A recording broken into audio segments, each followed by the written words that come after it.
Get ready with me while I talk about my thoughts on the Democratic National Convention. The Democratic National Convention happened last week, and Kamala Harris officially became the Democratic nominee for president by accepting that nomination at the DNC in Chicago.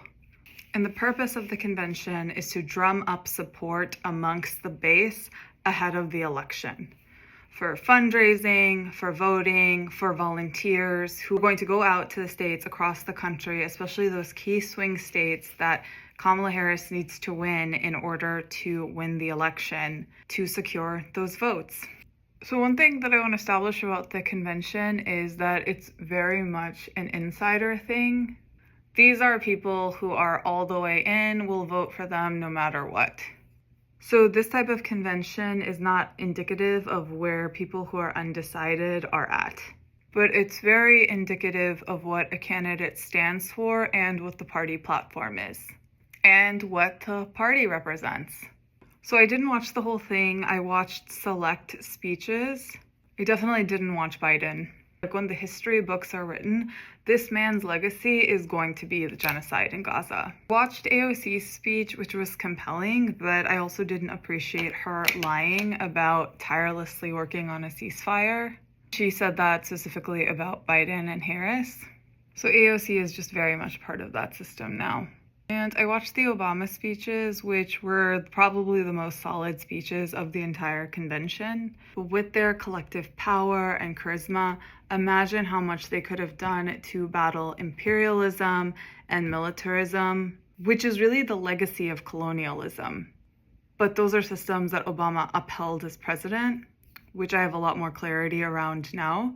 And in his post-presidency career, which he's 8 years out of post-presidency now, when he has the flexibility and the abundance to actually speak the truth, and he refuses to do that. And then we get to the last 24 hours of the convention, which were literally the most heartbreaking. The uncommitted movement, which had secured over 700,000 votes in the primary election season, had made the demand that they wanted a Palestinian American to speak on the DNC stage during prime time.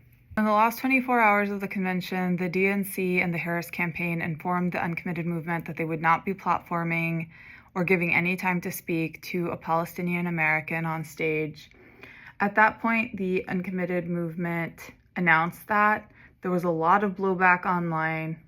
So the uncommitted movement hosts a sit-in, which lasts overnight. People like me who are activists in this movement are glued to Twitter and social media to see if the DNC is going to reverse course. Numerous elected officials and people in the party and labor leaders and organizations put a call out to the Democratic Party to get a Palestinian American on stage, and it doesn't happen.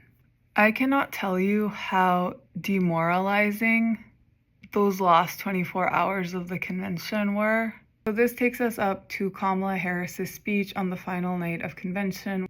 It's very clear that the people that she's trying to appeal to are independents and also moderate Republicans instead of younger Democrats and the more progressive faction of the Democratic Party. And I personally feel and know from the data that that is a severe miscalculation. That is very similar to what Hillary Clinton's campaign tried to do in 2016. She bragged about having the most lethal military force in the world. And when it came to Palestine and the genocide in Gaza, she spoke about Israel first, repeated the same old tired talking points from AIPAC, and then threw some crumbs on the issue of Palestine. And they were literal crumbs. Didn't talk about any change of policy, didn't talk about conditioning aid, didn't talk about an arms embargo. Wildly disappointing. And now we're over a week out from the DNC. The polling still has her within the margin of error of being able to win or lose the swing states. There was an interview that was conducted on CNN yesterday with Kamala Harris and her VP candidate, Tim Walz, in which, again, she repeated the same lines that she has been repeating for the last 10, now nearly 11 months since the genocide in Gaza started. which are rooted in October 7th and the 1,200 lives lost on October 7th. But of course, she doesn't name the 186,000 Palestinian lives that have been lost since October 7th and are still being lost today. That number, by the way, is from The Lancet. And in terms of bodies recovered, the bodies of 20,000, more than 20,000 Palestinian children have been recovered. But of course, she didn't cover that in her interview. The reporter specifically asked her if she would change policy when it came to Israel in terms of arms and aid, and Kamala Harris said no.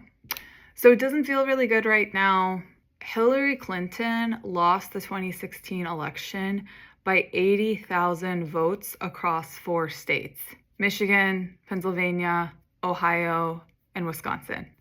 The Arab American vote, the Muslim American vote, the youth vote, and then vote from select communities that are in allyship and solidarity with these groups are going to be the make or break for Kamala Harris, even though she is trying to get the votes from the moderate Republicans and the independents.